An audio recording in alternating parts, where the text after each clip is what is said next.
It's time for bookkeeping, beer, and BS. Do you have another question for Josh, or did you want another subject? Or first, what are you doing? Because I want to find out what one of your funniest either client or employee stories is. Man, I still go back to my go-to, but and it like didn't change until now. There's plenty of like goofy, stories of employees doing silly stuff.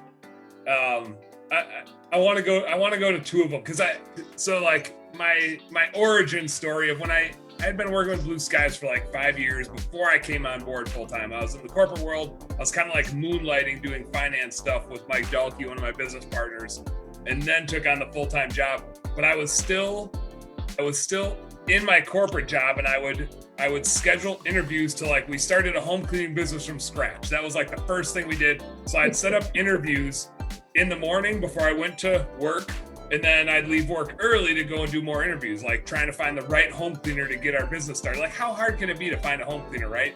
So you're like negotiating futures contracts with somebody in China and then interviewing for a cleaning tech in the afternoon.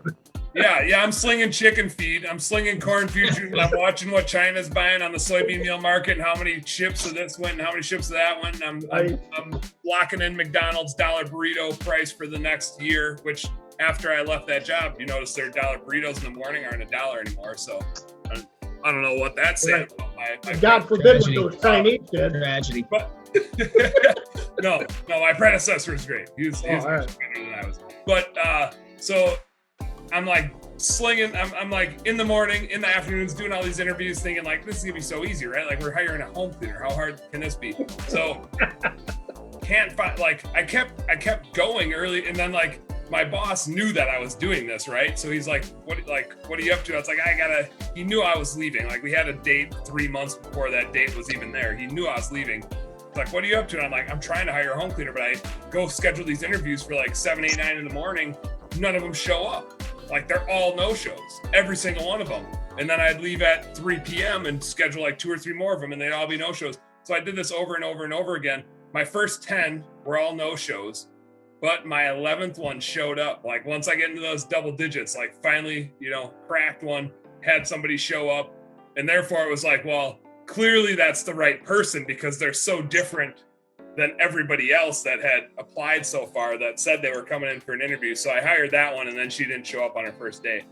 And to be honest, like, running that home cleaning business in Minneapolis until we figured out the recruiting system that Sean built. Like, at this time, this was 4 years ago, and we were, get a handful of applications on Indeed, call them, text them, and they'd be like, yeah, I'll be there. We thought we were good and had no idea what we were doing, man. So this is the classic, 10 no-shows, hired one, they no-showed on the first day anyway, and then I just like repeat, right? But my other one this last year, so I have a tendency to just place a ton of trust in people. Like, I'm super trusting, and I will always trust people, like, hands down, no doubt, no questions, until they break that trust. And if they break that trust, like, they're never getting back in. It's just not a question. So I have a tendency of hiring people fast, which I know you're supposed to hire slow, but I'll hire fast if I have a decent vibe, because I'm always like, the best interview is still out in the field.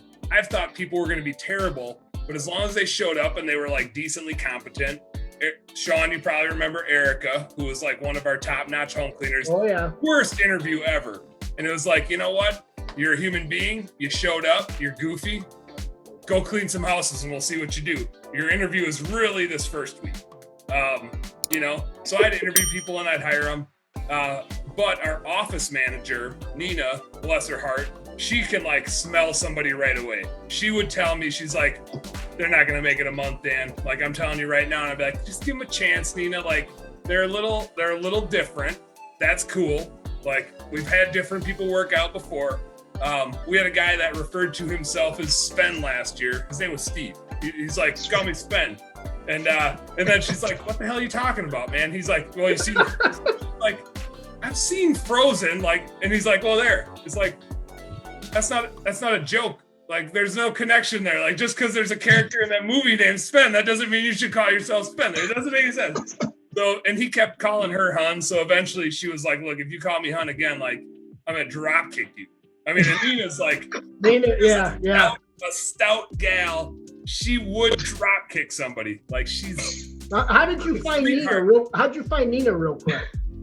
I don't know. You found her. I don't know.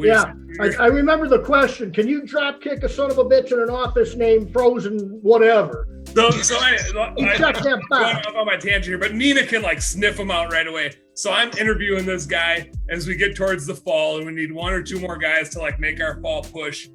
And on his way, his car breaks down. It's one of those guys, but like, you know, I'm kind of getting a vibe from him that he's like not making shit up. Like he's fighting and scratching and clawing, and he gets to the interview. Like somebody picked him up and dropped him off at the interview, and it's like this is already kind of a bad sign. But I'm gonna see, and this guy's got to be just high on something. Like the stories he's going off about, and he's like, and he just got out. He was, you know, he lost his whole family, and he was in jail for doing drugs and this and that. But now he's clean. And he's like loud. So our office, you can hear everything. Like there's no insulation in these walls. You can hear what's going on. So Nina always knows, and I talk loud. Nina always knows what I'm saying. This guy's like double my decibel level. He's just going into it. And this was I've never, and like shame on me, I've never stopped somebody mid-interview and been like, this ain't gonna work. I should. But I don't have like the most people don't. Yeah, me neither, man. I thought myself. Like, maybe this will get better. And his interview is so funny because he'd answer a question and I'd be like, that was a phenomenal answer, right? And the next question I'd be like, dude, you are out of your freaking mind. Like, why would you say something like that in an interview? Like even if that's a true statement, like you wouldn't even say that in an interview. Like, why would you say? But I appreciate that you're being totally honest. Like, I know you're being totally honest because you couldn't make that shit up. So we go through this interview, and I know Nina's sitting in the other room answering the phones, checking emails, and like doing her office manager thing. And she's got to know, like, she's hearing everything, right? So I'm thinking in the back of my mind, like, if I hire this guy, I'm getting drop kicked by Nina. Like, she's heard everything. If I hire this guy, I'm for sure getting drop kicked. So, I sent him out, and I was like, hey, well, I don't remember if I told him no or if we'll get back to you or whatever. But like the minute I heard that door shut, Nina's at my door, like looking around the side of it, looking at me. And I was like, Nina, I didn't hire him. Like, I promise I didn't hire him. Like she was coming for me. She was coming around that corner. Like if you told him he's coming in, I'm out of here. I was like, I didn't hire him. I know. Hey, what's up, business nerd? Thank you so much for tuning in. I hope you learned a heck of a lot watching that episode. Do me a favor, subscribe right down here. And if you really like what you saw, you got more goods right here. Check out this one or check out this one and do this. Go subscribe. Appreciate you. Work smarter, work harder. Go earn yourself some pride. Catch you on the next one.